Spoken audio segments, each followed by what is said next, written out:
श्रीमद् भगवद गीता द्वितीय अध्याय सांख्य योग प्रथम श्लोक। संजय कहते हैं कि श्री कृष्ण ने उस प्रकार भाव से आविष्ट और अश्रुपूरित नेत्रों वाले दुखी अर्जुन से कहा,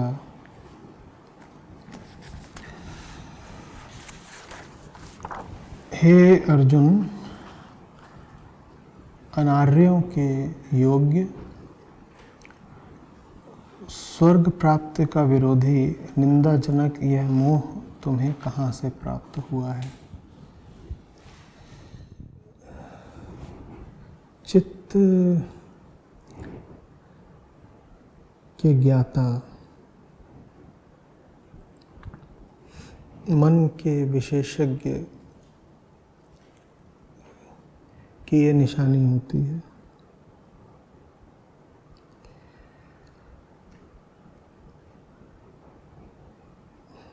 बहुत पैनी दृष्टि होती है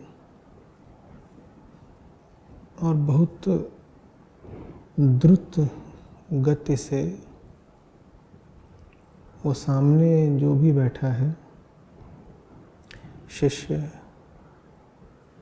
रोगी, प्रार्थी, उसकी वास्तविक दशा को पकड़ लेता है।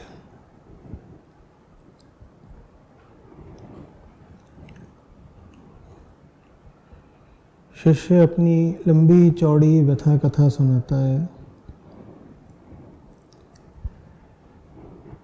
स्वयं भी उलझा हुआ है और बड़े उलझे हुए शब्दों में अपनी हालत का वर्णन करता है। लेकिन गुरु यदि ज्ञाता है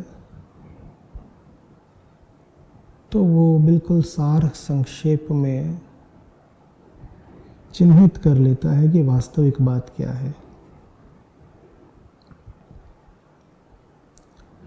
जटिलताओं को काटकर जो सीधा, स्पष्ट, सरल यथार्थ है, गुरु उस पर उंगली रख देता है।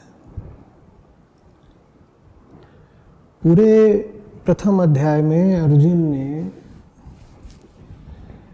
अपने विषय में, युद्ध की स्थिति के विषय में, अपने परिजनों के विषय में, धर्म के विषय में, युद्ध के परिणाम के विषय में कितनी ही बातें कही, लेकिन जिस बात का बहुत कम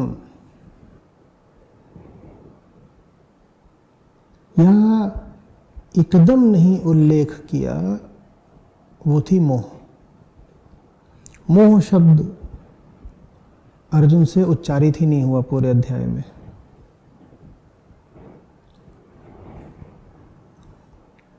सब इधर उधर की बातें करते रहे। कभी कह दिया कि हम चूंकि श्रेष्ठ हैं धृतराष्ट्र के पुत्रों से, इसलिए हमें युद्ध नहीं करना चाहिए। कभी कह दिया कि युद्ध हो गया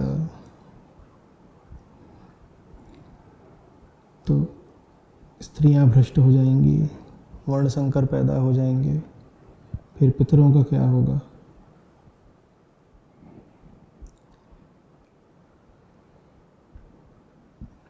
कभी कोई तर्क दे दिया, कभी कोई बात कह दी, बस एक बात नहीं कही, मुझे मोह है। ये बात अर्जुन ने नहीं कही। यही बात असली है, इसीलिए यही बात अर्जुन को छुपानी थी। अर्जुन ने कही नहीं, और श्री कृष्ण जब बोलना शुरू करते हैं तो श्री कृष्ण ने सबसे पहले कह दी।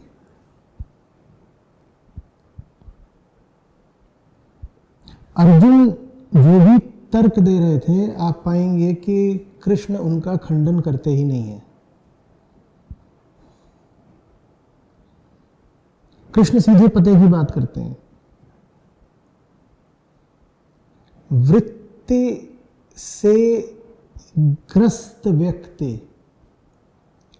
100 तरह के घुमावदार तर्क देता है, उलझाऊ बातें करता है, उसकी उन बातों में कुछ रखा नहीं है। वो व्यक्ति स्वयं भी उन बातों में बहुत विश्वास नहीं रखता है। वो बातें तो वो सामने बस इसलिए रख रहा है ताकि वो अपने बचाव में कुछ कह सके। ध्यान दीजिएगा, उन तर्कों में स्वयं भी उसका कोई गहरा विश्वास नहीं है। आप अर्जुन से पूछें, अर्जुन ये वर्ण संकर वाली बात में आप वाकई विश्वास रखते हो?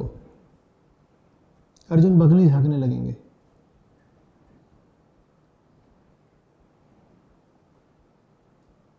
एक तर्क गढ़ा गया है, कहने को कुछ चाहिए, अपनी सुरक्षा के लिए कुछ तो कवच खड़ा करना है, तो कोई ऊटपटांग बात ही सही कहनी तो है। कृष्ण भली बातें जानते हैं कि ये सब बातें बिना सार की होती हैं, इनमें कोई दम नहीं, इनसे क्या उलझे, इन बातों का क्या जवाब दें। कोई कम गहरा व्यक्ति होता, कोई थोड़ा हल्का गुरु होता, तो वो अर्जुन के तर्कों को काटना शुरू कर देता। कृष्ण बहुत गहरे हैं। कृष्ण झूठे तर्कों में, उथली बातों में उलझते ही नहीं। उन्होंने सीधे केंद्र पर उंगली रख दी। बोले अर्जुन तुम मोहग्रस्त हो, क्या बहकी बहकी बातें कर रहे हो?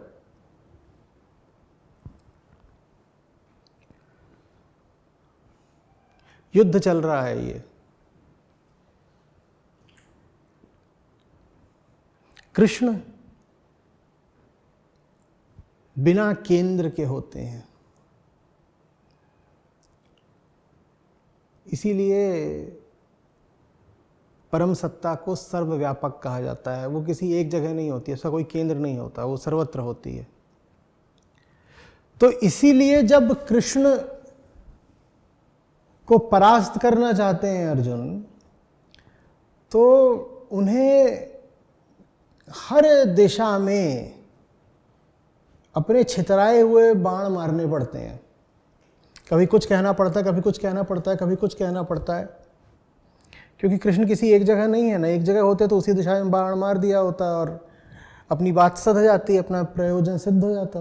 कृष्ण किसी एक जगह है नहीं, तो अर्जुन को 100 तरह की बातें करनी पड़ती है, 100 दिशाओं में बाण मारने पड़ते हैं। लेकिन अर्जुन सर्वव्यापी नहीं है। अर्जुन तो एक बिंदु से संचालित हो रहे हैं। जो एक बिंदु से संचालित होता है उसी को तो अहंकार बोलते हैं ना। अर्जुन के पास अपना एक व्यक्तिगत केंद्र है, तो कृष्ण के लिए बहुत आसान है, उन्हें वो केंद्र दिख रहा है, वो मोह की वृत्ति का केंद्र है। तो कृष्ण को बहुत इधर उधर शस्त्र संचालन नहीं करना पड़ता। कृष्ण सीधे जाकर के बस उस एक केंद्र पर निशाना कर देते हैं, और कर दिया। यहां पर पूरे पहले अध्याय में ऐसे समझ लीजिए जैसे आपने अर्जुन की बाण वर्षा देखी, और दूसरा अध्याय ऐसे शुरू होता है, समझ लीजिए कि जैसे 100 सुनार की एक लोहार की।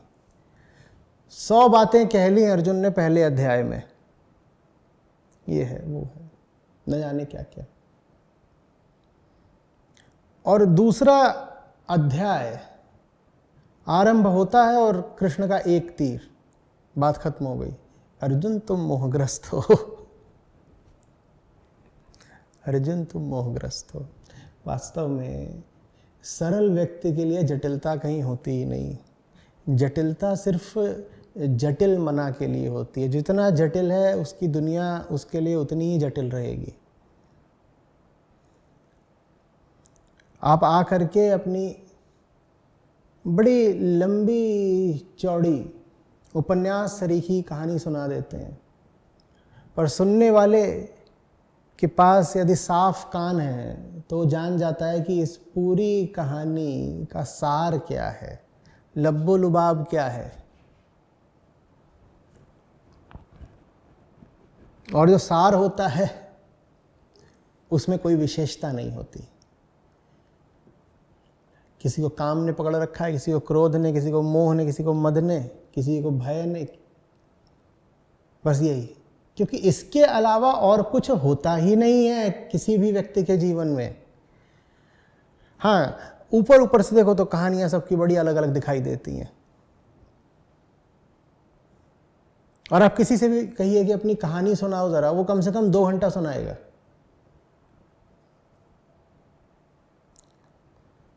और 2 घंटे की उसकी जो कुल कहानी होगी,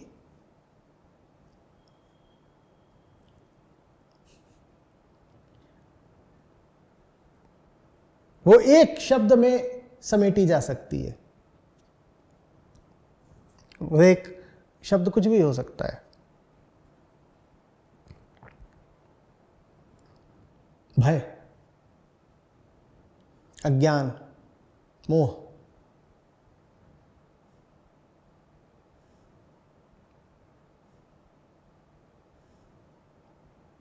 वास्तव में वो कुल कहानी एक ही शब्द की थी। इसीलिए तो उसको इतना लंबा चौड़ा बनाकर बताना पड़ा। बताने वाला भी कहीं ना कहीं जानता है कि उसकी कहानी में कोई दम नहीं, जरा सी बात है एक। उस जरा सी बात की खातिर इतना बड़ा किस्सा तैयार किया गया है। अभी 2-3 साल पहले तक हम ये भी कर लेते थे कि जो लोग मुझसे व्यक्तिगत रूप से मिलना चाहें उनका स्वागत रहता था। आइए, बैठिए, अपनी बात बताइए।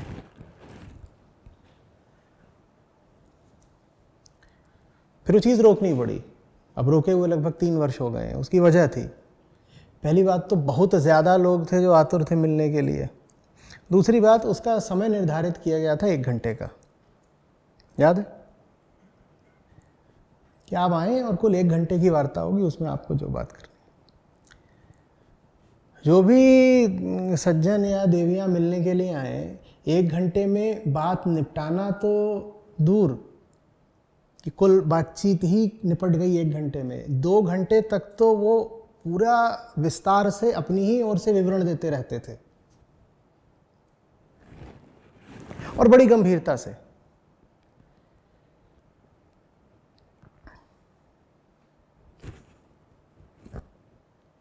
मैं उनको थोड़ा बहुत टोकने की कोशिश भी करूं और वो धृष्टता जैसी लगे तो विनम्रता के नाते मैं सुनता जाऊं। और जो बता रहे हैं उनको लग रहा है कि वो कोई बड़ी गंभीर और महत्वपूर्ण बात बता रहे हो, बताए ही जा रहे हैं और 2 घंटे तक बताएं। कई बार तो 4-4 घंटे चला है। अब वो बता रहे हो, जो वो बता रहे हैं वो मैंने तीसरे मिनट में पकड़ लिया था कि वो क्या बता रहे हैं, और उनको बताते अब 200 मिनट हो चुके हैं। और जब वो हाँफने लग जाएं, किसी तरह रुकें, तो मैं 2-4 उनको बातें बोलूं और 2 ही 4 बातों में निदान हो जाए सारा। क्योंकि 2-4 बातों से आगे की किसी की कहानी होती ही नहीं, किसी की नहीं होती। इसी को तो संतोषते हैं ना, एक अल्फ पढ़ो छुटकारा है। मैंने तो शब्द कह दिया था, अक्षर काफी है, शब्द की भी बात नहीं है। उससे आगे की किसी की कोई दास्तान नहीं।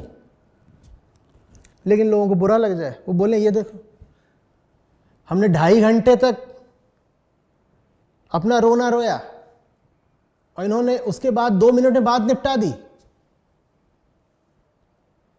अब मेरे पास उससे ज़्यादा बोलने कुछ है नहीं, लेकिन विनम्रता के नाते, शालीनता के नाते और मुझे बोलना पड़े और समझाना पड़े।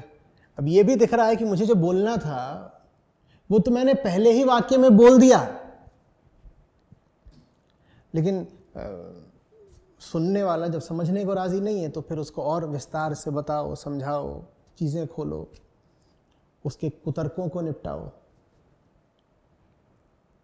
वो मैं कर सकता था, करता भी था। ऐसी मैंने सैकड़ों मुलाकातें करी, लेकिन फिर वक्त बहुत लग जाए। पहले तो जो 2 मिनट की बात थी उसको 2 घंटे 2.5 घंटे सुनो, फिर अपनी ओर से जो 2 मिनट की बात है उसको 2 घंटे 2.5 घंटे समझाओ।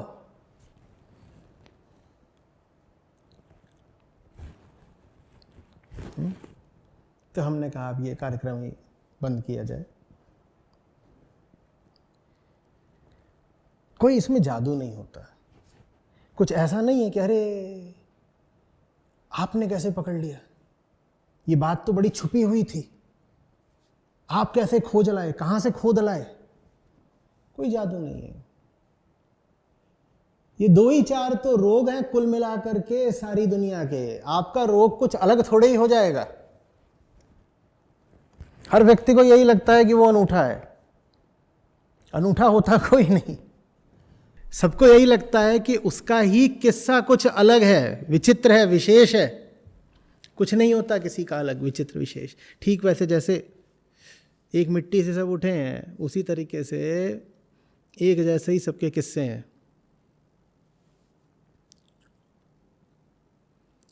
बात आ रही समझ में? तो ये जो अर्जुन का किस्सा है ये बहुत पुराना है। कृष्ण ने हजारों लाखों बार सुना हुआ ये किस्सा। अर्जुन के जरा सा बोलते ही, बल्कि अर्जुन के बोलने से पहले ही कृष्ण भांप जाते हैं बिल्कुल कि बात क्या है। और मैं फिर कह रहा हूं इसमें कोई जादू नहीं, ये तो बात नियम की है। धर्म से जो भी हटना चाह रहा है उसके पास कुल मिला जुला के यही 2-4 कारण होते हैं। लालच आ गया है उसको,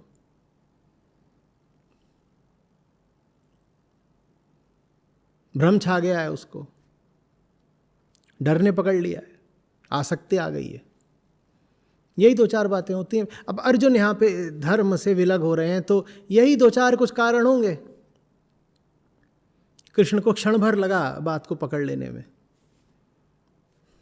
अर्जुन चमत्कृत हो गए होंगे, कहेंगे अरे बाप रे, मेरा इतना गहरा रहस्य, इतना खुफिया राज इन्होंने इतनी जल्दी कैसे पकड़ लिया। क्योंकि आपकी बातचीत में कुछ भी गहरा, रहस्यात्मक, गुप्त है ही नहीं। आपकी बात उतनी ही सार्वजनिक है जैसे सूरज की किरणें, जैसे हवा का बहना। आपको हवा लगती है, आप कहते हैं वाह बड़ी अच्छी हवा चली, ठंडी ठंडी मुझे हवा लगी। अरे वो सबको लग रही है, वो बात सार्वजनिक है, आपके अपने अनुभव में आ रही है। इसका मतलब ये नहीं है कि सिर्फ आप ही के अनुभव में आ रही है। वो घर घर का किस्सा है, वो हर मन की कहानी है। हम सब एक हैं वृत्ति के तल पर, और हम सब कुछ नहीं है आत्मा के तल पर, और हम सब विविध हैं, अनेक हैं, अनंत हैं मन के तल पर।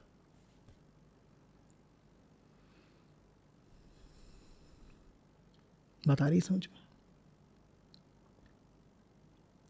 तो थोड़ा सा चौंक गए हैं अर्जुन कि अरे इतनी जल्दी पोल खुल गई।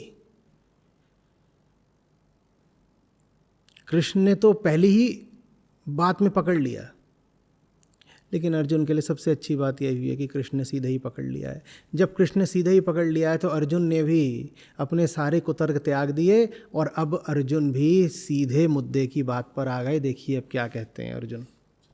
अभी तक क्या कह रहे थे कि अरे ऐसा है वैसा है, धर्म हमें मालूम नहीं किधर है, मारे तो अच्छी बात नहीं है, और वो सब बातें, स्त्रियां भ्रष्ट हो जाएंगी इत्यादि इत्यादि। कितना उन्होंने लंबा चौड़ा कल्पना का जाल बुना था।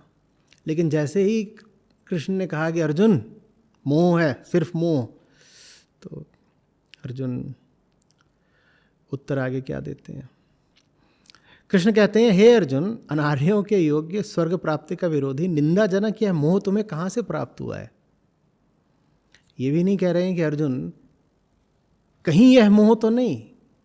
प्रश्न ये नहीं करा है कि कहीं ये मोह तो नहीं, प्रश्न बस ये पूछा है कि मोह तो है ही, बताओ मिला कहाँ से है। बात करने का तरीका देखिए। ये नहीं कह रहे हैं कि प्रश्न तो करा ही है, पर प्रश्न में संदेह इस बात पर नहीं रखा है कि अर्जुन विचार करो किंचित, कहीं मोहग्रस्त तो नहीं ना। कहा है मोह तो है ही, अब ये बताओ मोह आया कहाँ से है। तो अर्जुन के पास भागने छुपने के लिए कोई उन्होंने रास्ता छोड़ा नहीं है। आगे क्या कहते हैं, अरे अर्जुन, कायरता को प्राप्त न हो, ये तुम्हारे योग्य नहीं है। हे शत्रुतापन अर्जुन, हृदय की इस तुच्छ दुर्बलता को छोड़कर चलो खड़े हो जाओ। अर्जुन तो बैठ गए थे, पिछला अध्याय खत्म ही इसी पे हुआ था। क्या करा था अर्जुन ने, धनुष वहीं छोड़ा और उधर पीछे जा करके बैठ गए थे, दूरी बना करके कि जितनी दूर हो जाएं कृष्ण के प्रभाव से उतना अच्छा। कृष्ण कह रहे हैं छोड़ो ये सब, तुम्हें मोह हो गया, क्या कायरता दिखा रहे हो, चलो खड़े हो जाओ। तो अब अर्जुन इधर उधर का कोई तर्क नहीं दे पा रहे हैं। तो क्या बोलते हैं, आप कल्पना कर सकते हैं, बड़े बेचारगी के स्वर में बोला होगा, हे शत्रुनाशक कृष्ण, मैं युद्ध में पूजनीय भीष्मदेव और द्रोणाचार्य के प्रति बाणों से कैसे युद्ध करूंगा। असली बात पर आ गए, सीधी बात, कैसे कैसे करूंगा बताइए। जो असली बात है वो ये है, मैं कल्पना ही नहीं कर पा रहा हूं कि इन लोगों को छोड़ूंगा कैसे। यही तो सब कुछ है, एक ने मुझे शरीर दिया है, एक ने मुझे मन दिया है,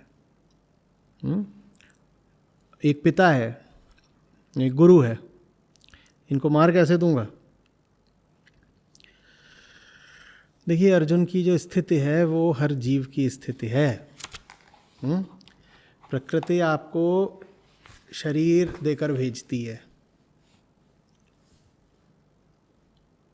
प्रकृति शरीर देकर भेजती है, और जिसने शरीर दिया है उसके प्रति कुछ तो निष्ठा व्यक्ति में आई जाती है, उससे कुछ मिला है, और जो चीज़ मिली है बड़ी प्रकट है, बड़ी स्थूल है, उसे छू के देख सकते हो, ये मिली है।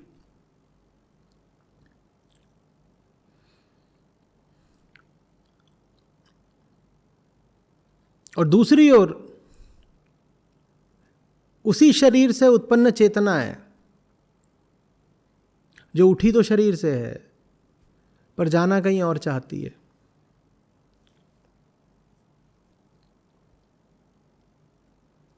अब कौन सा धर्म निभाएं, जिस शरीर से आए हो उसके प्रति कर्तव्य का मान रखें, या जो अपना धर्म अपनी नियति पता चल रही है उसकी तरफ दृष्टि और दिशा रखें। हर व्यक्ति इन्हीं मसलों में फंसा हुआ है। इसी स्थिति को संतों ने अक्सर एक स्त्री की स्थिति के माध्यम से अभिव्यक्त करा है, कि जो कि अपने मायके में है, वहाँ पिता है, माँ है जिन्होंने जन्म दिया है, और मायके से बड़ा मोह है, बड़ा लगाव है, वहीं पैदा हुई, वहीं खाई खेली बड़ी हुई,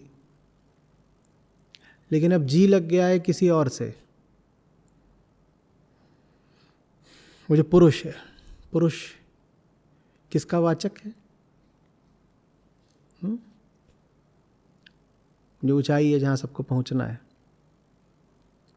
मन उससे लग गया है।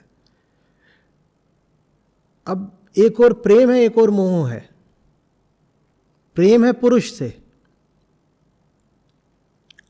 और मोह है अपने भौतिक जनक से। जाए तो जाएगा, मायका छोड़ा नहीं जाता, और प्रेम हमें नहीं छोड़ता, तो करें क्या।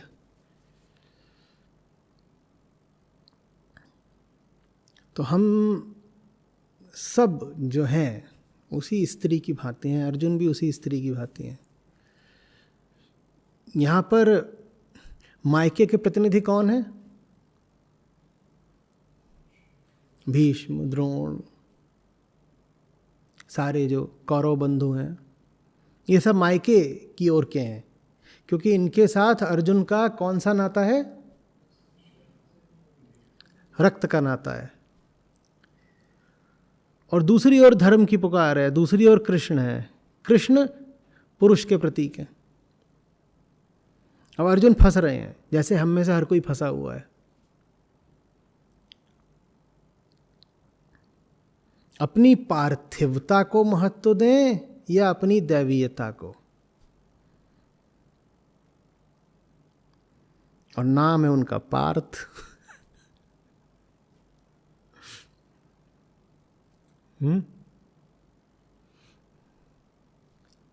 समझ में आ रही है बात?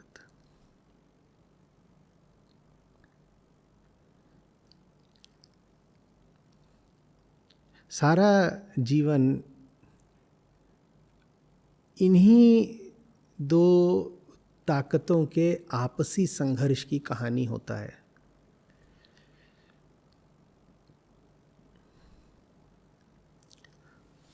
पहली ताकत है तुम्हारी देह की, और दूसरी ताकत है तुम्हारी नियति की।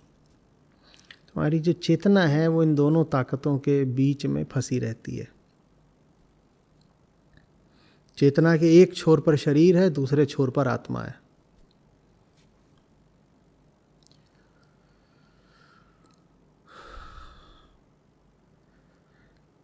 दोनों ही छोरों पर शांति है। पूरी तरह आप शरीर हो जाओ तो शांत हो जाते हो। जैसे मिट्टी शांत होती है। मिट्टी को कभी तड़पते देखा है? मिट्टी को कभी व्यथित देखा है? वहाँ चेतना शून्य हो गई है, बस पदार्थ बचा है, मिट्टी। वो यहाँ भी शांति है, पर वो मृत्यु की शांति है। जैसे जब शरीर राख हो जाता है, राख शांत होती है ना। मरने के बाद किसी को उद्विग्न देखा है? तो शांति पाने का एक तरीका तो ये है कि पूरी तरह से पार्थिव ही हो जाओ, मिट्टी हो जाओ। कह दो कि हमें कुछ सोचना समझना नहीं है, हम चेतना शून्य हो गए। हमने चेतना को अपने मिट्टी कर डाला, कुछ नहीं बचा। और दूसरा तरीका ये है कि दूसरे छोर पर पहुंच जाओ।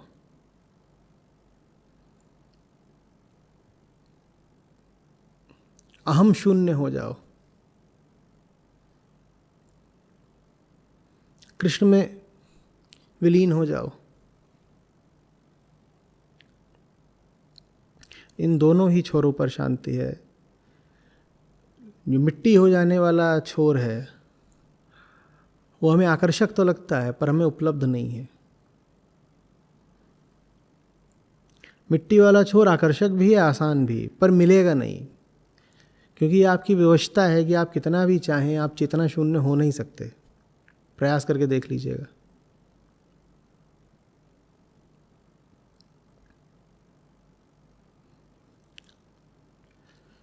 शराबियों को भी शराब पी करके नशे का स्वांग करना पड़ता है,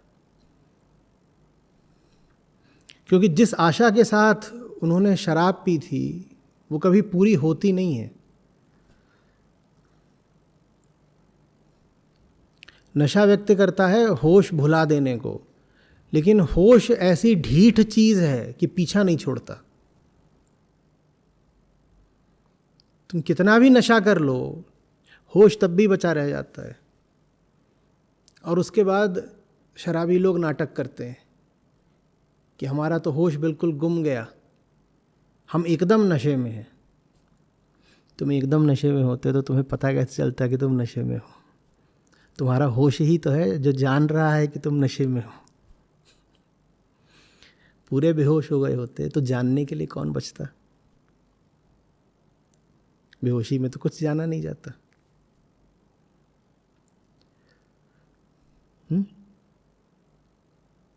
लोग नशा करते हैं, लोग कई अन्य तरह के साधन करते हैं। कुछ लोग आत्महत्या कर लेते हैं। कोई नशे के माध्यम से अपना होश दबाना चाहता है, कोई मनोरंजन के माध्यम से, कोई दुनिया के अन्य रंगीन तरीकों के माध्यम से, और कुछ लोग इस सीमा तक चले जाते हैं कि वो कहते हैं आत्महत्या ही कर लें, होश तो मिटे। होश हमें क्यों मिटाना है? होश हमें इसलिए मिटाना है क्योंकि शांति सिर्फ दोनों छोरों पर है, बीच में घोर अशांति है। अशांति स्वभाव नहीं हमारा, तो उसी अशांति से पीछा छुड़ाने के लिए हम जीवन भर नाना प्रकार के यत्न करते हैं। आ रही बात समझ में? अर्जुन ने पहला यत्न करा है बेहोशी की दिशा में। अर्जुन परेशान है, अर्जुन जल रहे हैं।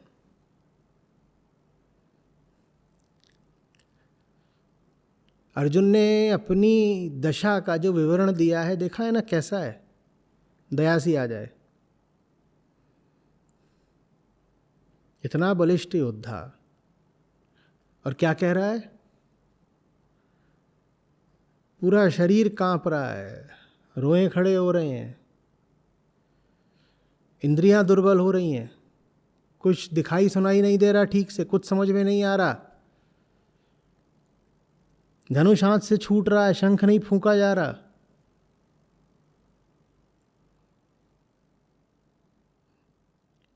अब ये हालत कोई बहुत सुहा तो नहीं रही होगी, बुरी ही लग रही होगी।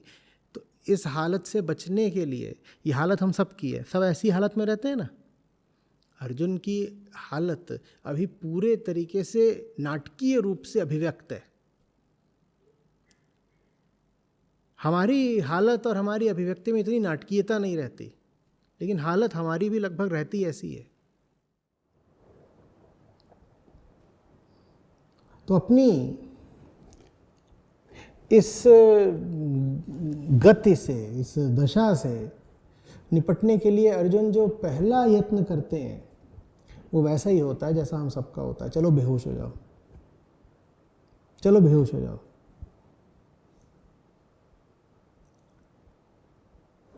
और बेहोशी के लिए क्या कर रहे हैं? इधर उधर की बातें करते हैं, झूठ बोलते हैं। अभी भी बोला है, आगे भी बोलेंगे। इसीलिए 2-3 अवसरों पर गीता में कृष्ण को उन्हें डांटना पड़ता है। कृष्ण उन्हें पाखंडी तक बोल देते हैं,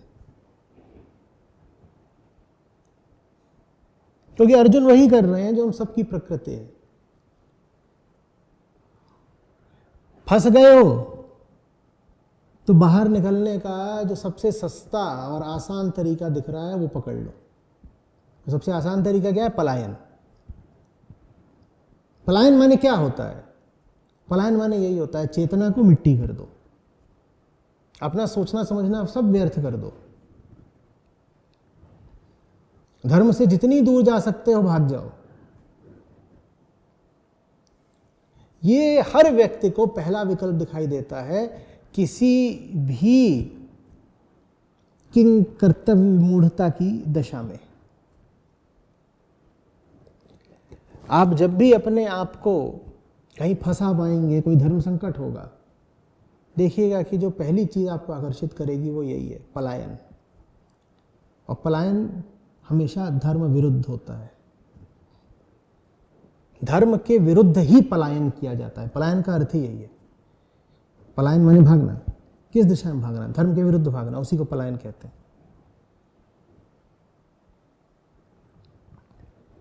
आ रही बात समझ?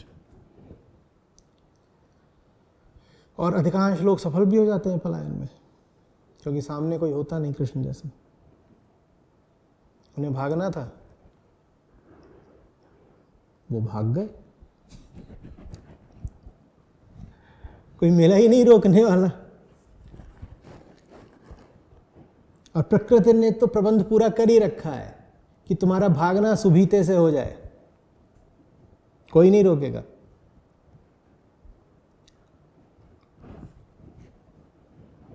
दरवाजा है, कुंडी खोलनी है, भाग जाना है, कौन रोकने वाला है?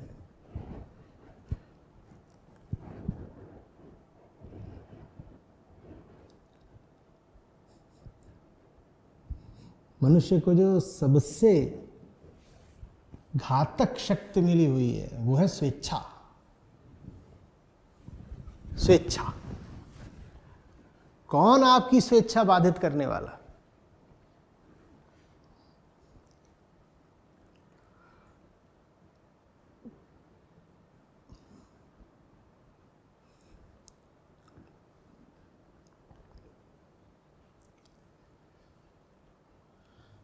इसीलिए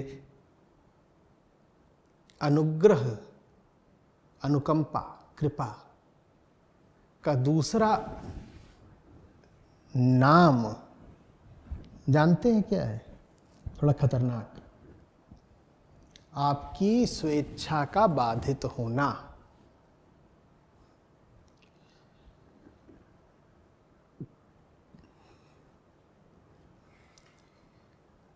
इच्छा पूर्ति का न हो पाना ही अनुकंपा है।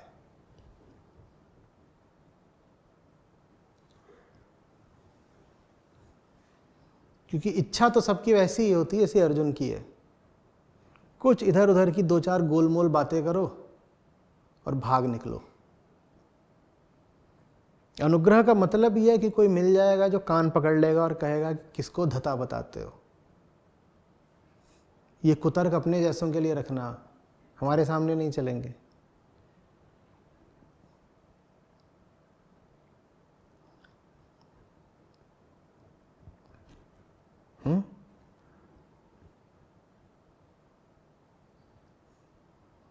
अनुकंपा के लिए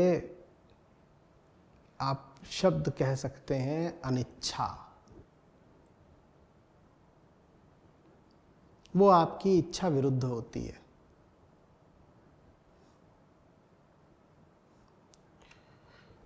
स्वेच्छा घातक शब्द है।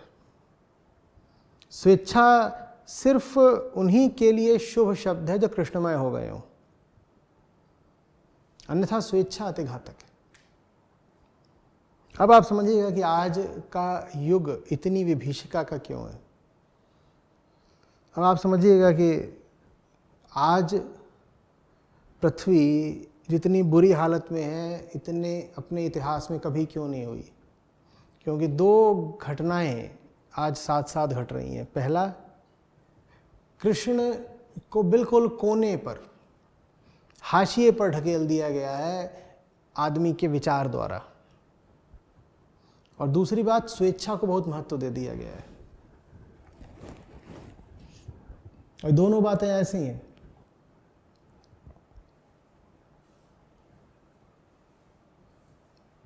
जैसे कोढ़ में खाज, किसी को कोढ़ हो और उसी में फिर खाज भी हो जाए, ये दोनों बातें ऐसी हैं।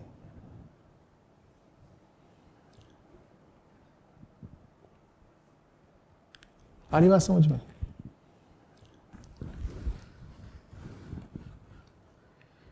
पहली बात तो कृष्ण को क्या बना दिया?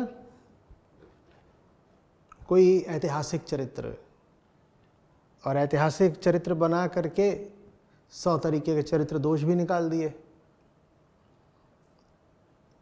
उनको सत्य के प्रतीक से नीचे उतारकर एक ऐतिहासिक व्यक्तित्व बना दिया। और ऐतिहासिक व्यक्तित्व तो कोई भी हो, उसमें 100 तरह की खोट होंगी ही। और जहां खोट मिल गई बताने के लिए, वहां कह दिया अरे इनमें तो खोट है,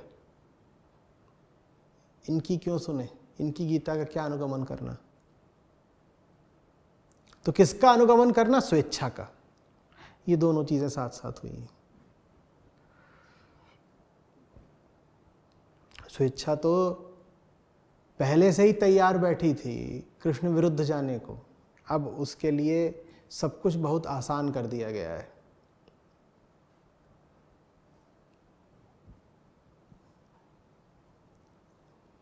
तो फिर आज हमारी जो हालत है वो है,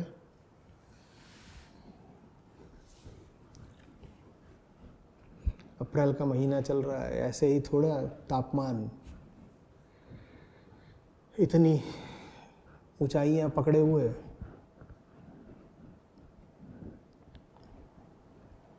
ऐसे ही थोड़ी आप सड़कों पे निकलिए तो कुछ कुछ दूर पर प्यास से मरे हुए पक्षी मिल जाते हैं।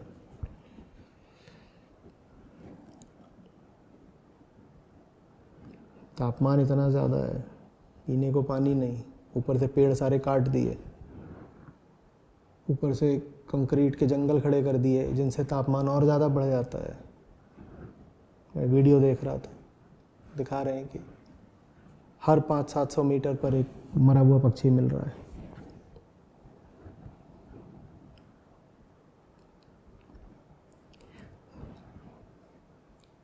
अप्रैल के माह में इतना तापमान पिछले लगभग 100 सालों में नहीं हुआ है। ये कोई प्राकृतिक संयोग नहीं है, ये मनुष्य की करतूत है।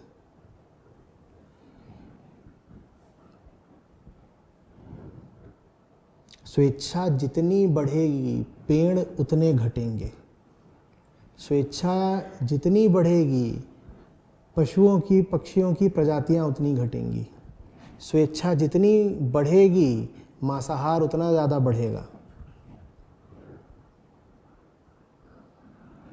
और स्वेच्छा जितनी बढ़ेगी मनुष्य की दुर्दशा उतनी गहराएगी।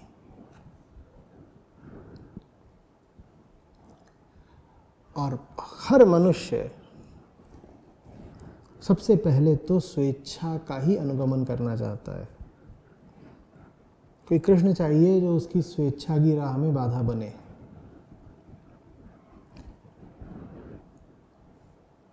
और कृष्ण उपलब्ध है।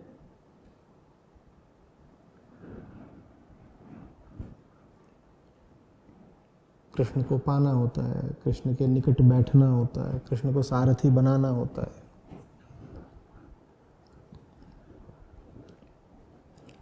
नहीं तो निकट होकर के भी बहुत दूर है। हम कह रहे थे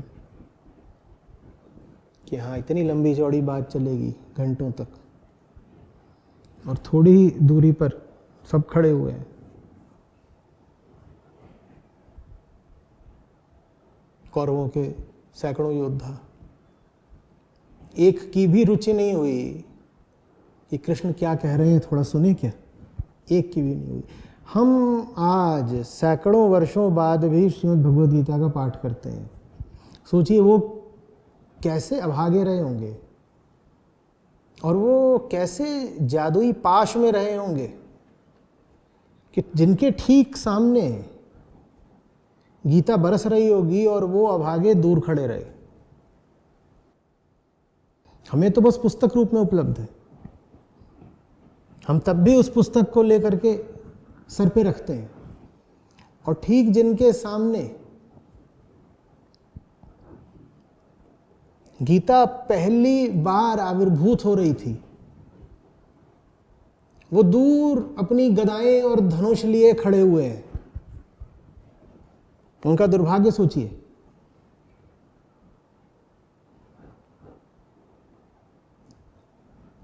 कृष्ण उपलब्ध रहते हैं, हम दूर रहते हैं।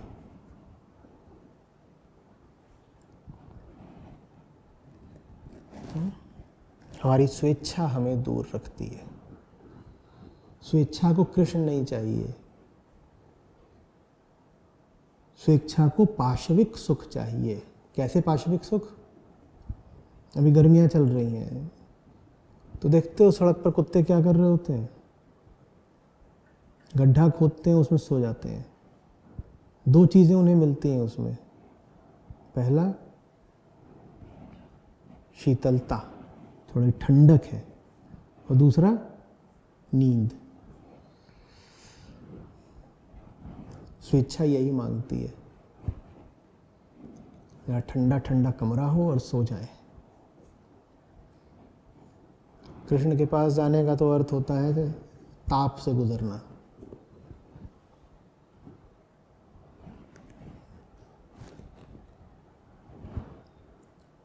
शरीर में लोहा खाना।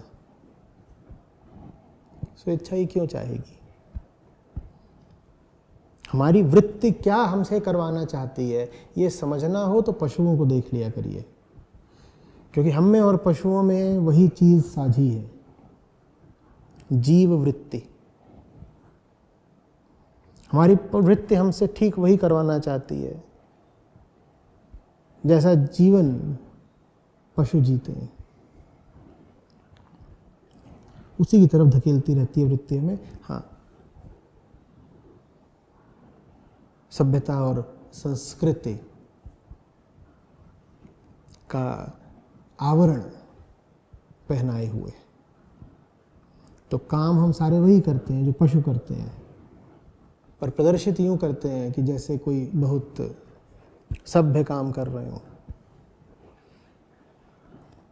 जैसे संस्कृति का चलन हो इस तरह के काम करना। आवरण कुछ भी हो, बहाने कुछ भी हो, तर्क कुछ भी हो, नीचे नीचे काम तो पाशविक वृत्ति ही कर रही होती है।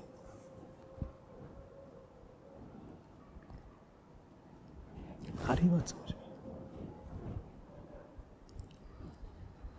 अर्जुन एक तरीके से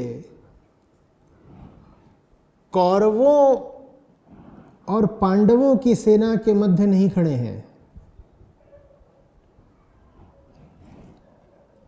अर्जुन खड़े हैं मनुष्य की पशुता और कृष्ण के मध्य।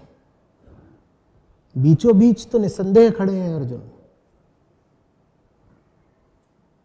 पर ज्यादा सही होगा यह कहना कि उनके एक तरफ खड़ी है मनुष्य की पाशविकता और दूसरी तरफ खड़े हुए हैं सिर्फ कृष्ण। अब अर्जुन को चुनाव करना है, किसको चुने? हम सब बीचों बीच खड़े हैं, हम सबको चुनाव करना है, किसको चुने?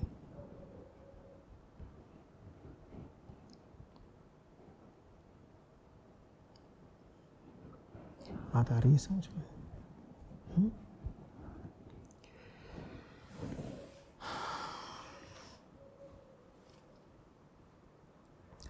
तो आगे कहते हैं अर्जुन, मैं तो महानुभाव गुरुओं को मारकर न इस लोक में भिक्षान भोजन करना बल्कि कल्याणकर मानता हूँ, क्योंकि गुरुओं का वध करके मैं रक्त से सने हुए अर्थ और काम रूपी भोगों को ही तो भोगूंगा। कह रहे हैं गुरुओं को मारने की अपेक्षा भिक्षाटन करना श्रेष्ठ समझते हैं, क्योंकि गुरुओं को अगर मारेंगे भी तो जो सुख भोगेंगे वो रक्तिम होगा, स्वजनों के रक्त से सना हुआ।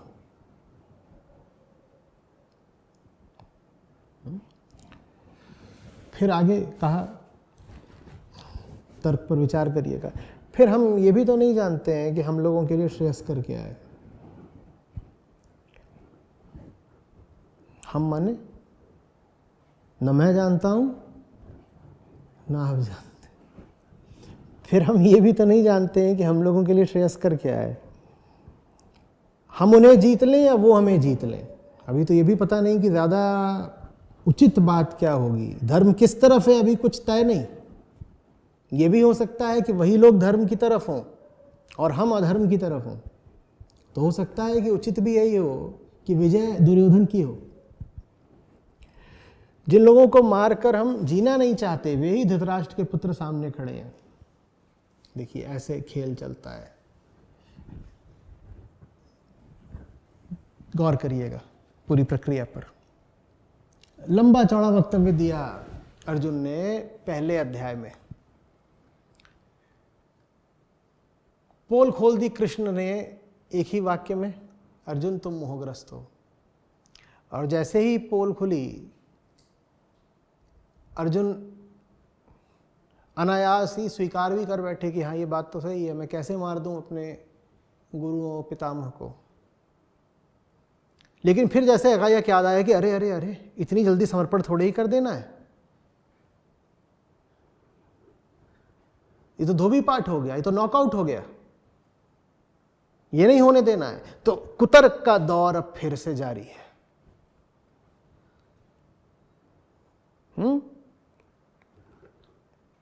अर्जुन वापस वहीं आ गए जहां पहले अध्याय में थे, बल्कि और ज्यादा अब अड़ गए हैं अपनी पुरानी ही स्थिति पर, क्योंकि दिख गया है कि जो सामने शत्रु है वो प्रबल है। कौन है सामने शत्रु? कृष्ण। कह रहे हैं इस शत्रु ने तो एक बार में ही भांप लिया कि मेरी समस्या मोह है, तो अब इसे और बड़े तर्क देने पड़ेंगे और घातक तर्क देने पड़ेंगे। तो इस पर देखिए क्या तर्क दिया है। बोल रहे हैं मैं कैसे लड़ लूँ, मुझे तो यही नहीं पता कि अधर्मी हम हैं या वो हैं, और हम में कृष्ण को भी शामिल कर लिया। क्या पता कृष्ण आप ही अधर्मी हो, मैं लड़ाई कैसे कर लूँ? क्योंकि मैंने तो यही सुना है कि गुरुओं, स्वजनों, वरिष्ठों, पितामह हैं,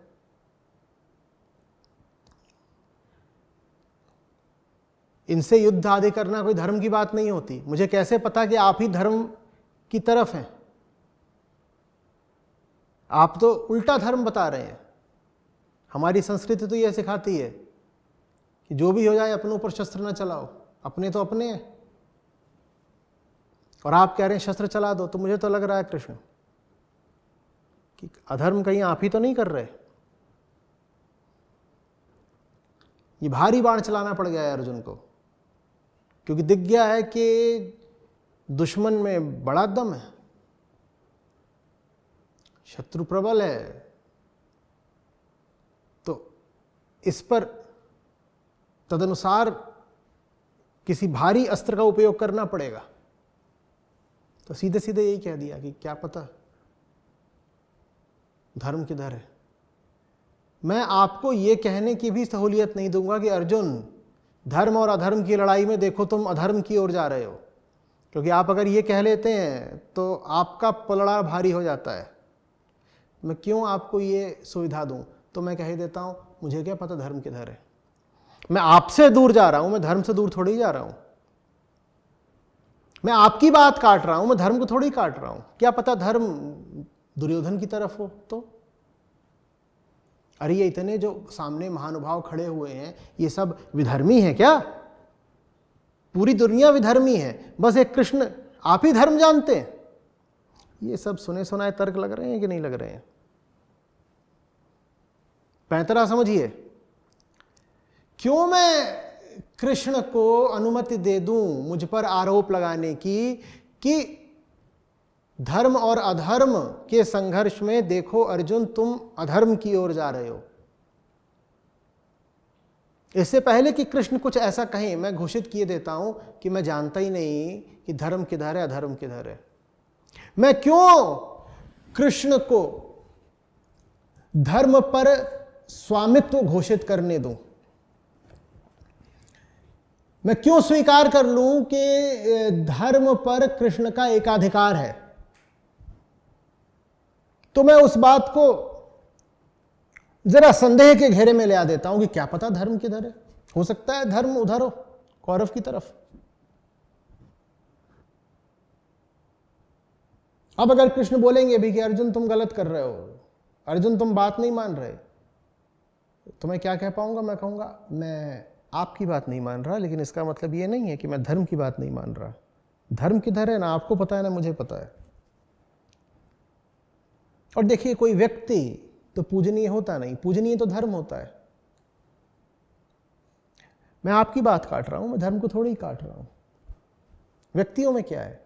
व्यक्ति तो सब मिट्टी के पुतले होते हैं।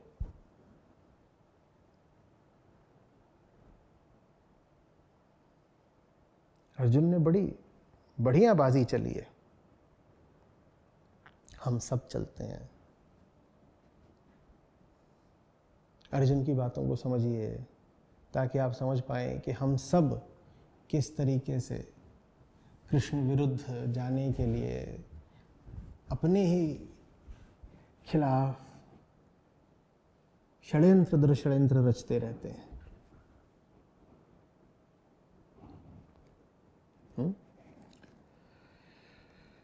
जिन लोगों को मारकर हम जीना नहीं चाहते वे ही धृतराष्ट्र के पुत्र सामने खड़े हैं। कितना प्रेम छलछला रहा है। जिनको मारकर हम जीना नहीं चाहते वे ही धृतराष्ट्र के पुत्र सामने खड़े हैं। कितना प्रेम है अर्जुन में। यही प्रेम था जब इतनी बड़ी सेना इकट्ठा करी थी। वो जो पांडवों की तरफ सेना खड़ी हुई है वो कोई पांडवों भर की नहीं है। उसमें और दुनिया भर के राजा लोग हैं जो पांडवों के समर्थन में आके खड़े हो गए हैं, और दौड़ दौड़ कर घूम घूम कर बाकायदा उन राजाओं का समर्थन हासिल किया गया था।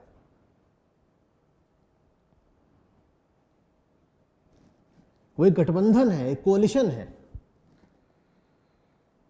आसानी से नहीं बन जाता। राजाओं के पास गए होंगे, उनकी मांगे मानी होंगी, समझाया होगा, बुझाया होगा। ये राजा लोग भी अपना समय निकालकर, अपने संसाधन जुटाकर और अपनी जान खतरे में डालकर ऐसे ही थोड़ी मैदान में आ गए होंगे पांडवों के पक्ष में। तब अर्जुन को याद नहीं था कि धृतराष्ट्र के पुत्र तो हमें जान से ज्यादा प्यारे हैं। तब तो वहां जाकर कहा हुआ कि दुर्योधन महापतित महापापी है। और अभी कृष्ण से क्या कह रहे हैं? अरे दुर्योधन जैसों को मार कर तो मैं जीना भी नहीं चाहता, मेरा हृदय है दुर्योधन। अधर्म की रक्षा के लिए हम कोई भी तर्क गढ़ सकते हैं। अभी इस क्षण अर्जुन ऐसी स्थिति उत्पन्न कर रहे हैं कि देखिए कृष्ण,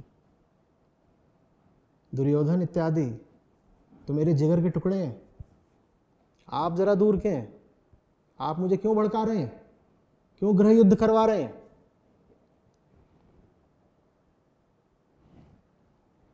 चाल देख रहे हैं? ये चाल हम सब चलते हैं। जब सत्य सामने आता है तो उसका अपमान करने में हम कोई कमी नहीं छोड़ते, और सत्य को अपमानित किया नहीं जा सकता। इसीलिए सत्य को अपमानित करने के लिए हम तरह तरह के झूठ गढ़ते हैं।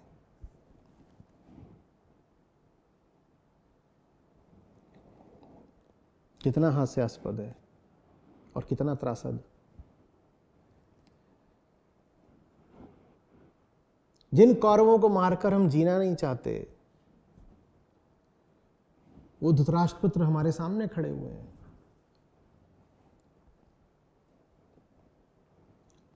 कितनी ही बार स्वयं अर्जुन ने प्रतिज्ञा करी है,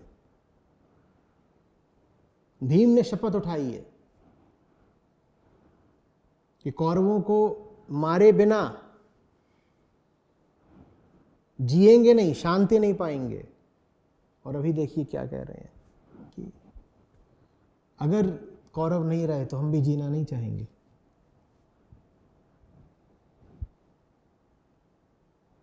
इतना प्यार उमड़ आया।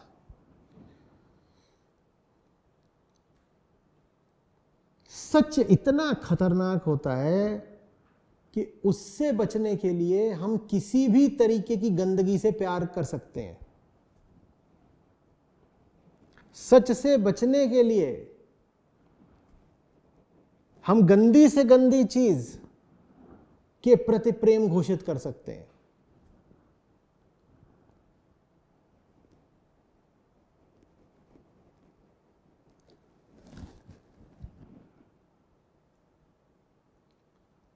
दुर्योधन के प्रति प्रेम घोषित करना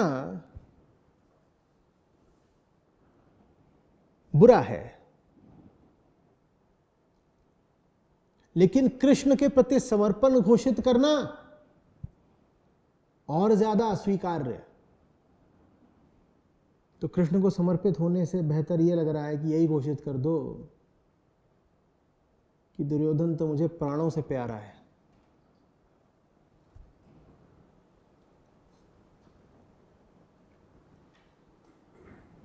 दुर्योधन चलेगा, सच नहीं चलेगा। या ऐसे कह दो, सच के अतिरिक्त कुछ भी चलेगा, कुछ भी चलेगा।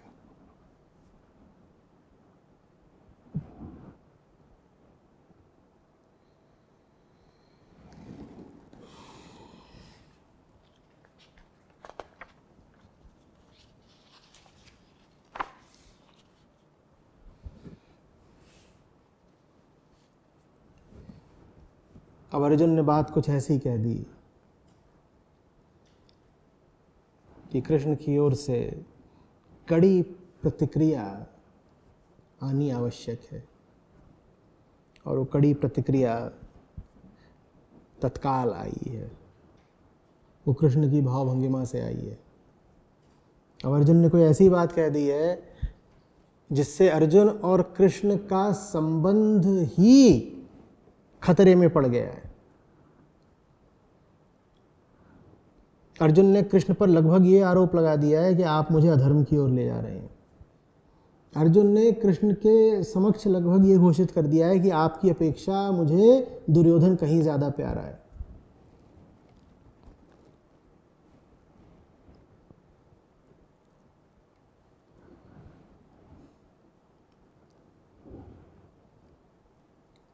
कृष्ण कोई हल्के योद्धा तो है नहीं।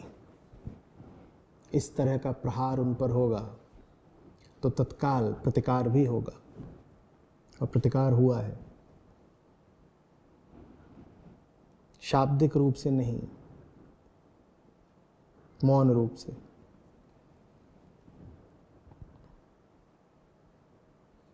वो बात संजय शब्दों में धृतराष्ट्र को अभिव्यक्त नहीं कर पाए होंगे। वो बात यहाँ किसी श्लोक में निरूपित नहीं है, पर उस बात का प्रमाण उपलब्ध है अर्जुन के अगले ही वक्तव्य में।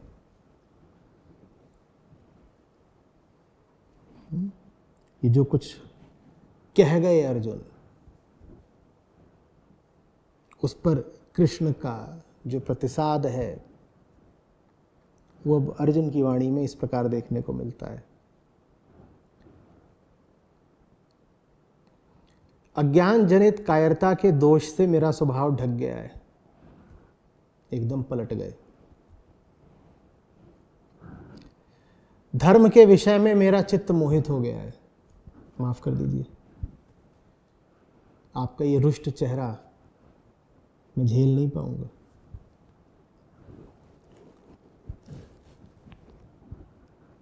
विराट रूप कोई आने वाले अध्यायों में ही थोड़े दिखाया जाएगा।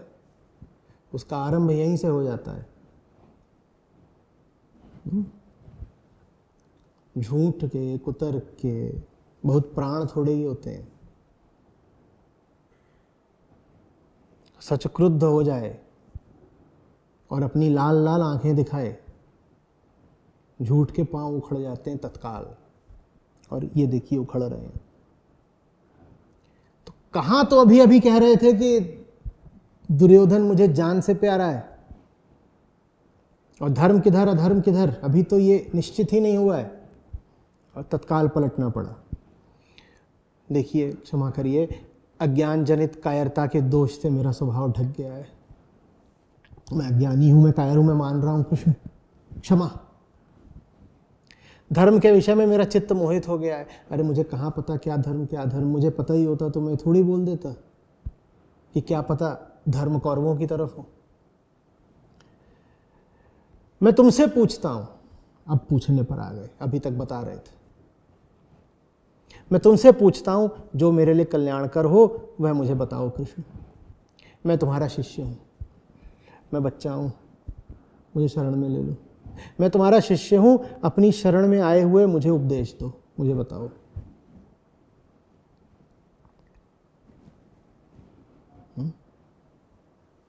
अब कुछ बात बनी।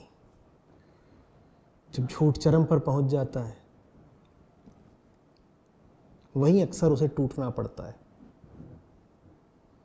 अर्जुन ने कुछ ऐसी बातें कह दी जो इतनी झूठ है कि अर्जुन को टूटना पड़ा। अब कह रहे हैं कि शरणागत हूं, उपदेश दीजिए, धर्म नहीं जानता, चित्त मोहग्रस्त है, अज्ञान जनित कायरता ने जकड़ लिया है। सारी बातें मान ली जो कृष्ण इनसे कह रहे थे। बड़े बड़े कुतर्क थोड़ी देर के लिए ऐसे ही पर पीछे छूट गए हैं।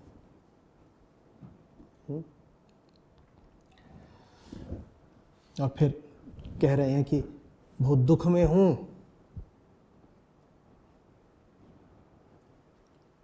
क्रोध न करें, रुष्ट ना हो, मेरी स्थिति को समझें। कितना शोकाकुल हूं, सुनिए। पृथ्वी पर निष्कंटक समृद्ध राज्य तथा देवताओं का साम्राज्य पाकर भी मैं ऐसा कोई उपाय नहीं देखता जो मेरी इंद्रियों को सुखाने वाले इस शोक को दूर कर सके। मेरी हालत भयानक है। कृष्ण त्राहिमाम, रक्षा करिए, कुछ बोलिए, उपदेश दीजिए।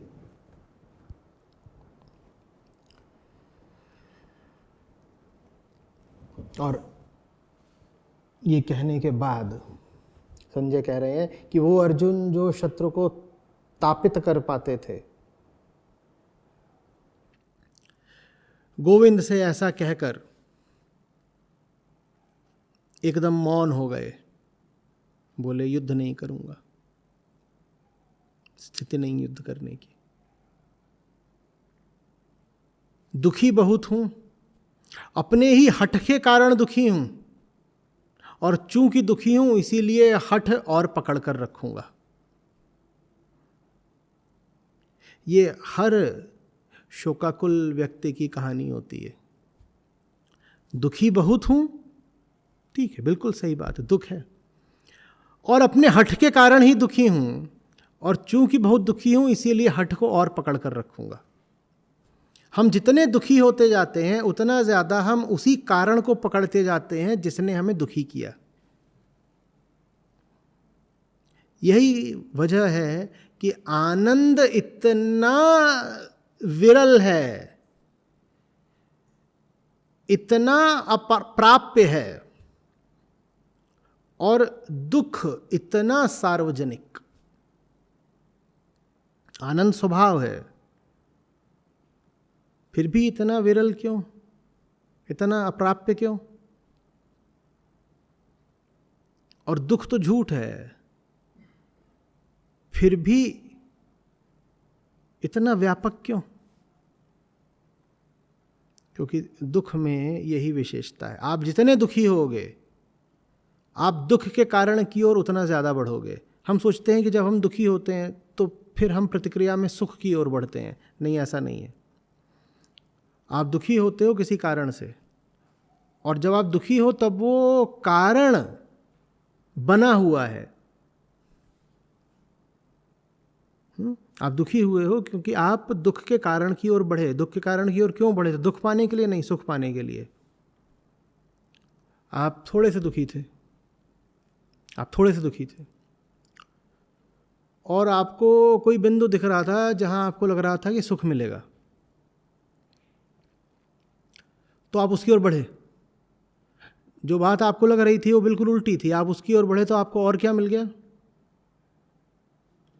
दुख। आपका दुख बढ़ गया।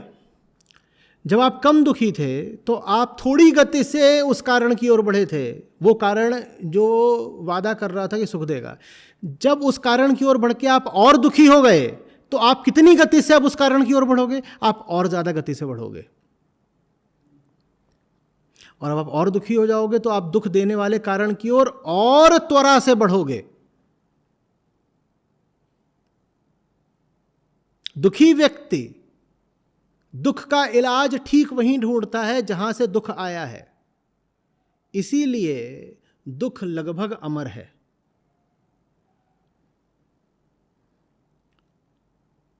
अन्यथा तो आनंद स्वभाव है, दुख क्षण भर में मिट जाना चाहिए था, मिटता नहीं।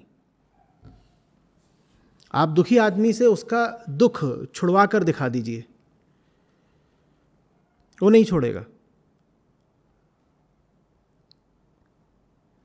ये दुनिया के कठिनतम कामों में से एक है, दुखी आदमी से उसका दुख छुड़वाना। वो दुख को मुट्ठी भींच कर पकड़ता है।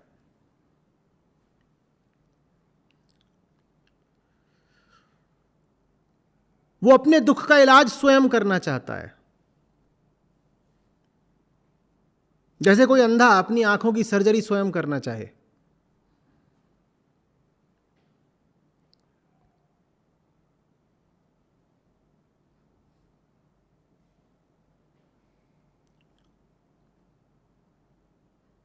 और दुख जितना बढ़ता जाता है उतना ज्यादा उसकी सोचने समझने की शक्ति घटती जाती है। वो और अंधे तरीके से और तेज गति के साथ दुखदायक बिंदु की ओर, स्रोत की ओर बढ़ता है।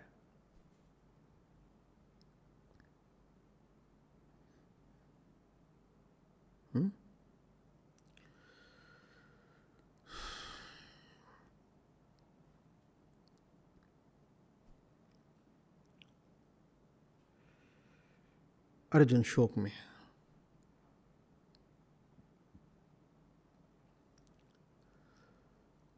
और जो उन्हें शोक से मुक्ति दिला सकते हैं वो अभी अर्जुन को बहुत भा नहीं रहे।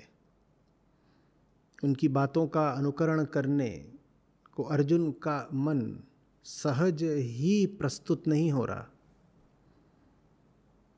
किसी का भी मन सत्य की तरफ सहज प्रस्तुत नहीं होता।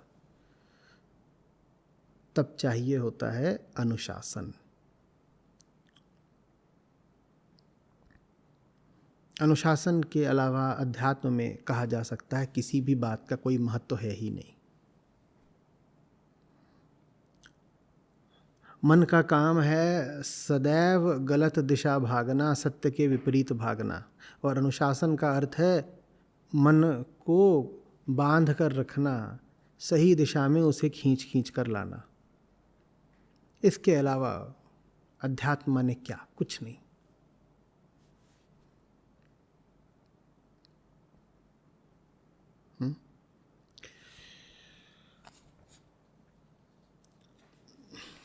तो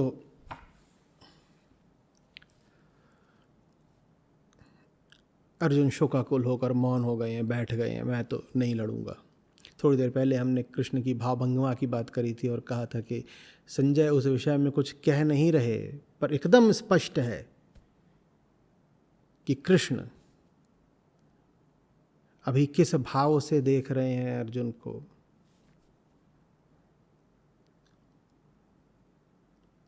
कि उनकी आंखें हंस भी रही हैं और करुण भी हैं। फिर 2 ही श्लोकों बाद कृष्ण की स्थिति का थोड़ा सा वर्णन संजय कर देते हैं। हे राजा धृतराष्ट्र, तब श्री कृष्ण ने दोनों सेनाओं के बीच में अत्यंत दुखी अर्जुन से मानो हंसते हुए कहा। ये बड़ी विशेष हंसी है, बड़ी विशेष हंसी है। शोक को देखकर हंस रहे हैं कृष्ण।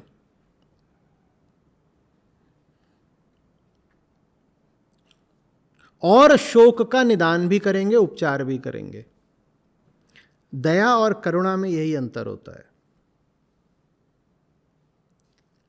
दया शोक को देखकर शोकाकुल हो जाती है, करुणा शोक को देखकर हंसती है। दया शोक का उपचार नहीं कर पाती, दया बस शोक को सह अनुभूत कर पाती है। तुम्हें शोक की अनुभूति हो रही है, उसी शोक की अनुभूति मुझे भी होने लग जाएगी। इसी को दया कहते हैं। उपचार कहीं नहीं हो गया इसमें। हाँ, तुम्हें जो बीमारी थी वो संक्रमण मुझे भी लग गया, सहानुभूति हो गई, सह अनुभूति। तुम्हें दुख की अनुभूति हो रही थी, मुझे भी होने लग गई। इससे उपचार किसका हुआ? न तुम्हारा, मेरा तो बिल्कुल ही नहीं। करुणा चीज दूसरी है। करुणा शोक को देखकर हंसती है, ठीक वैसे जैसे कृष्ण यहां अर्जुन को देखकर हंस दिए। और करुणा चूंकि शोक को देखकर हंसती है, इसीलिए वो फिर गीता प्रस्फुटित कर पाती है, फिर वो शोक का उपचार भी कर पाती है। मैं आपसे नहीं कह रहा हूं कि कोई दुखी हो, रो रहा हो, आप ठहाका मारने लगे उसके सामने।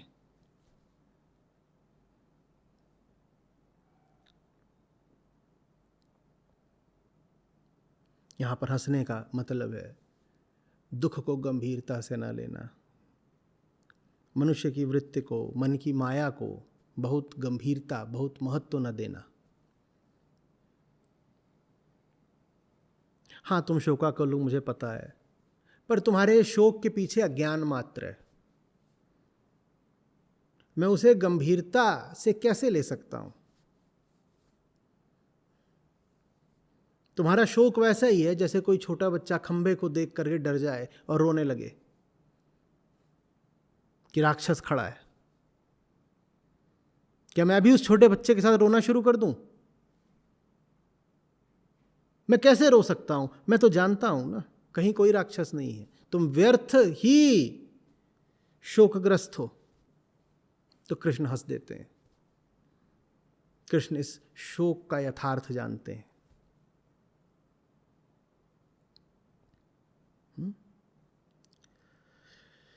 तुम शोक के अयोग्य लोगों के लिए शोक कर रहे हो अर्जुन, और पंडितों की तरह बड़ी बड़ी बातें कर रहे हो।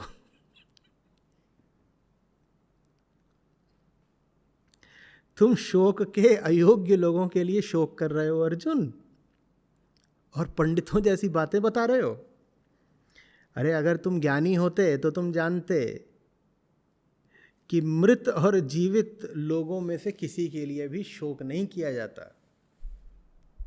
सबसे पहले तो ये समझो कि तुम अज्ञानी हो, बेकार प्रवचन इतना ना बताओ। देखो समझो, शोक में भी अहंकार होता है, दुख में भी गहरा अहंकार होता है। आप दुखी होते हो किसी कारण से, आपने इतना तो मान लिया ना कि आपने जो कारण पकड़ा है वो दुखी होने के लिए पर्याप्त है, कि आपके पास जो कारण है वो वैध है। आप अपना आत्मविश्वास देख रहे हैं।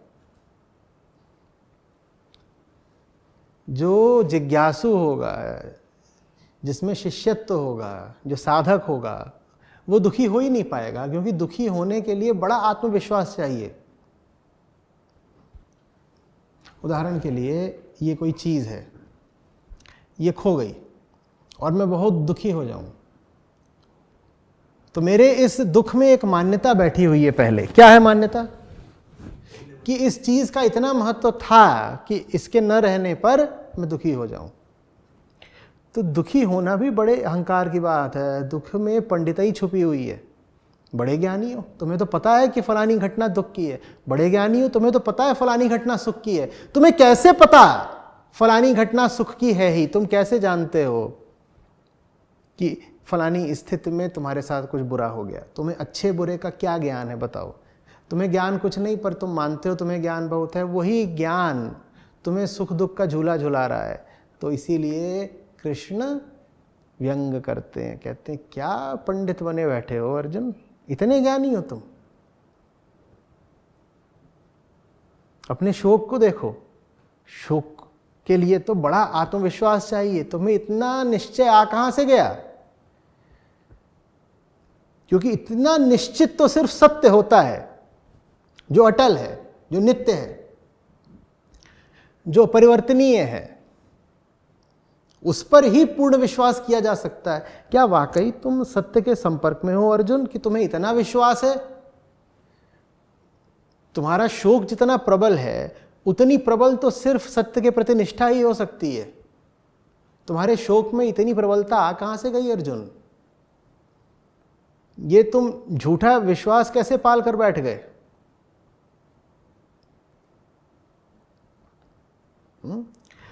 तुम शोक के अयोग्य लोगों के लिए शोक कर रहे हो। शोक के योग्य कोई भी नहीं। यहां पे कह रहे हैं शोक के अयोग्य लोगों के लिए शोक कर रहे हो। इससे यह भाव पैदा हो सकता है कि कुछ लोग होते हैं जो शोक के योग्य होते हैं। उस भाव का खंडन कृष्ण जरा सा आगे चलकर ही कर देते हैं। कहते हैं ज्ञानी लोग मृत और जीवित लोगों के लिए शोक नहीं करते। कोई नहीं है जिसके लिए शोक किया जाए। शोक का अधिकारी कोई नहीं। झूठ है नहीं, सत्य मरता नहीं। तुम शोक किसके लिए कर रहे हो? और शोक करने के लिए तो बड़ा समय, बड़ी ऊर्जा चाहिए।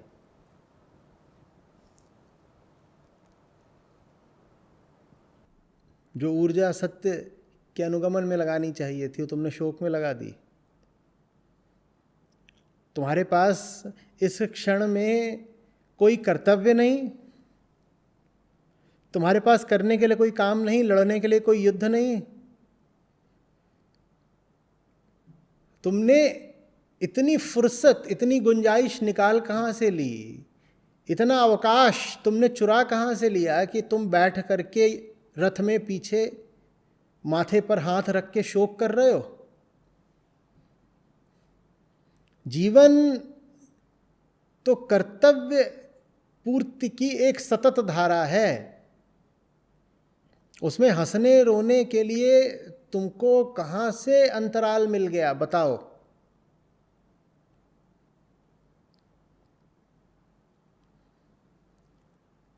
शोक की यदि कोई बात हो सकती है तो वो यही कि शोक मनाना नहीं था, तुमने मना लिया, और शोक मना करके तुमने अपना अवसर गंवा दिया। जीवन आपसे अवसर सिर्फ ऐसे ही नहीं छीनता कि आप राग रंग में डूबे रह गए, आमोद प्रमोद में बह गए। बिल्कुल, जीवन जो एक स्वर्णिम अवसर है वो आपसे ऐसे भी छीनता है कि आप भयग्रस्त या शोकग्रस्त रह गए।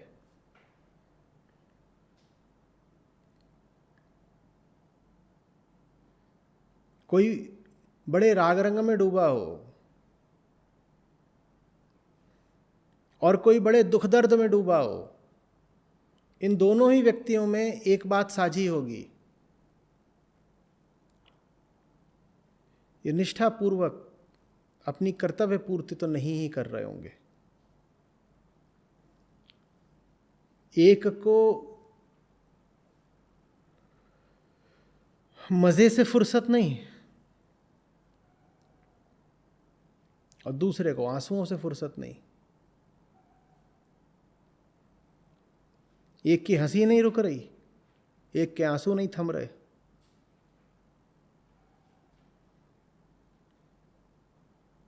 सही कर्म दोनों में से करे तो कौन करे, कैसे करे? दोनों को ही अपने भाव, अपना चित्त, अपना विश्वास ज्यादा प्यारा है। ज्ञानी लोग शोक नहीं किया करते, ना उनके लिए जो चले गए, ना उनके लिए जो हैं, ना उनके लिए जो आएंगे। जो ज्ञानी है वो भली भांति अपने विषय में ज्ञान रखता है, वो जानता है वो कौन है, वो भली भांति जानता है कि उसके पास ज़रा सा समय है और उस समय का उसे सदुपयोग करना है। उस समय को वो किसी भी अन्य भाव में, अन्य प्रयोजन में नहीं निकाल सकता। सारे उपक्रम उसके लिए व्यर्थ और त्याज्य हो जाते हैं।